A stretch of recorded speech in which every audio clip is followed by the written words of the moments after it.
अंजली भारती यांनी केलेल्या वक्तव्याची चित्रफीत माध्यमांमधून समोर आलेली आहे। अमृता फडणवीस यांच्यावर केलेल्या आक्षेपार्ह वक्तव्याचा मी जाहीर निषेध करते। कोणत्याही व्यक्तीला काम करत असताना त्याला दिलेला संविधानाचा अधिकार आणि त्यातून त्याला मिळालेला जगण्याचा अधिकार प्रत्येकजण आपापल्या पद्धतीने जगत असतो, पण त्याच्यासाठी टीका करणं आणि ती अतिशय खालच्या पातळीला जाऊन टीका करणं हे अत्यंत चुकीचे आहे।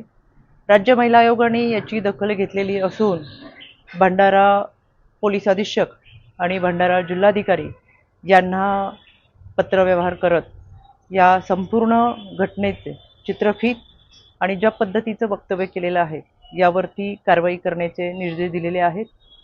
व्यक्ती स्वातंत्र्याचा चुकीचा अर्थ काढून टीका करत असताना ज्या पद्धतीने आक्षेपार्ह विधान केलेलं आहे तर कायद्याच्या चौकटीतून निश्चितपणाने कारवाई केली जाईल।